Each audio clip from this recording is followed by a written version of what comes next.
આ વિડીયોમાં English medium ને ગુજરાતી મીડિયમનું કમ્પેરિઝન કરી રહેલો છું.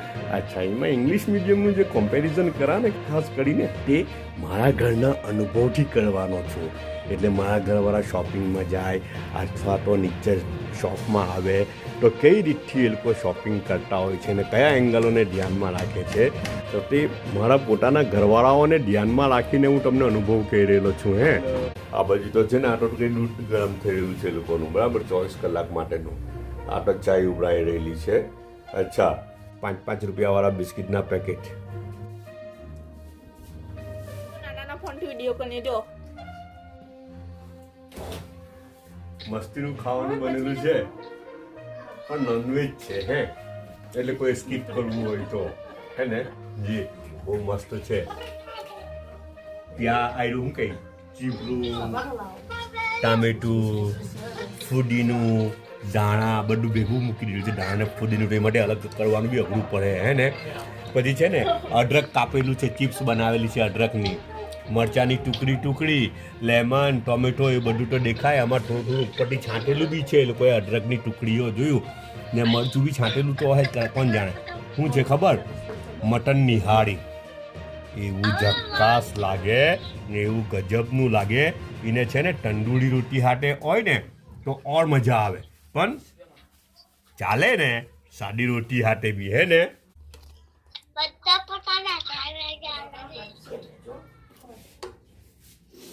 તાજું મેથીનું અચાર ને ફ્રાઈડ રાઈસ. વાહી રાઈસમાંથી ફ્રાઈડ રાઈસ બનાવેલા છે ભાઈ. સન્ડે એટલે પછી એવું જ બધું ને હે ને. લે નિકામલા બધા સારા છે, સબ ઠીક ઠાક. કે આજે ટ્યુઝડે છે ને આજે બાલ્કનીમાં બેઠેલો છું. કાલે શોપમાં હતો, આજે શોપમાં બપોર પછી જવા. હમણાં મોહમ્મદ બેઠેલો છે હે ને. અચ્છા, તો પેલી એની વાત ચાલતી હતી, આપણી ઇંગ્લિશ મીડિયમની વાત ચાલતી હતી. લસણની જગ્યાએ લસણ લખેલું, બરાબર ને, તો તે વાત ચાલતી હતી. તો ને ખરેખર ને તેનું સ્ટોરી બી મૂકીને આપણે જો તે મળ્યું ને જૂનું, તેનું રેકોર્ડિંગ મળ્યું, જૂનું કંઈ ફોટો મળ્યો તો સ્ટોરી પર મૂકેલું છે. તમે જોજો ને આજે એને લસણ લખેલું તે જ ફોટો છે. અચ્છા, તે પણ તે પણ જાણે કેમ પણ મને સમજ નહીં પડતી. શોપમાં જોમ ને, હવે આ નીચે શોપ જો, નીચે શોપ છે, હમણાં મોહમ્મદ બેઠેલો છે. શોપમાં છે ને ગુજરાતી મીડિયમ બી આવે કસ્ટમર, બધા ઇંગ્લિશ મીડિયમ બી આવે કસ્ટમર ને પેરેન્ટ્સ. બરાબર છે, બધા આવે. ઓકે, તો પણ જો સાચી વાત કેમ હે, રિયલી વાત કેમ, મેં ગુજરાતી મીડિયમના છોકરા જેટલા હોશિયાર જોયા ને, શોપમાં એ લોકો આવે, વાતચીત કરે, જે એ લોકોનું કોન્ફિડન્સ લેવલ હોય ને બીજી બધી હોશિયારી કે ખરીદી કરતી વખતે હું ધ્યાનમાં રાખવાનું, હું નહીં ધ્યાનમાં રાખવાનું, કયા ફેક્ટરને ધ્યાનમાં રાખવાનું, તો તે બધામાં છે ને ગુજરાતી મીડિયમના છોકરા બહુ જ ટેલેન્ટેડ હોય. રિયલી કેમ ને ઇંગ્લિશ મીડિયમના છોકરા, તમને સાચી વાત કેમ ને, તે લોકો ખાલી પ્રાઇસ જ જુએ. આ તો ભાઈ અંદરની વાત કેમ છું યાર તમને, એ લોકો ખાલી પ્રાઇસ જુએ, વધારે મોંઘું છે.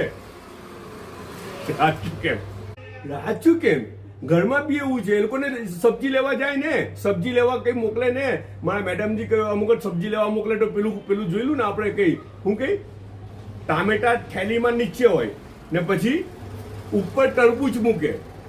થેલીમાં નીચે ટામેટા અને ઉપર તરબૂચ. બિચારું ટામેટું શું કરે. એટલે મેં કીધું ને કે ની ઘરના ને ની ઘાટના એવા. અચ્છા, પણ ખાવાનું બહુ સારું બનાવેલા. રિયલી કે મેં એ ઇંગ્લિશ મીડિયમ ખાવાનું સારું બનાવે છે પાછું. સાચું. એટલે દરેકના અંદર કઈ ને કઈ તો ખૂબી હોય જ ને હે ને. તો ખાવાનું નાસ્તો બનાવેલો છે ખબર જો ની. આ છે ને બીન્સ, રાતના એ લોકોએ પેલા બીન્સ કાઢેલા હતા ને, એના સારું કે રાતના કઈ નહીં રાંધતા, તો ખાલી બીન્સ ને રોટી બનાવી દીધેલી હતી. તો તેમાંથી અચ્છા બીન્સ થોડા બચેલા હતા, તો એ પાછું ફૂડ ફ્યુઝન. હા, ફૂડ ફ્યુઝન. તો પછી તે બીન્સને વાપરવાનું કર્યું, થોડા બટાકા બાયફા ને પછી એના ઉપર તે બીન્સ લાખ્યા ને ચીઝ. અમે બેડું નથી લાગેલું, મેયો બેડું નથી લાગેલું. હે ભાઈ, બેડું ઘરમાં નહીં ઉઠવું એમ કે તો પછી બેડું નથી લાગ્યું. તો ઈસુફને બી એવું જ આપેલું છે, બેડા વગરનું. અચ્છા હમણાં યુસુફ બી સ્કૂલ ગયેલો છે તો આવું જ આપેલું છે બેડા વગરનું એટલે આવે એટલે કકલ હે તો ખરો જ કે બેડું તો લાખેલું નહીં ઉઠું અંદર હે ને ચાઈનો એક જ કપ છે બધા પોતાનો ખ્યાલ રાખજો પાછા મળું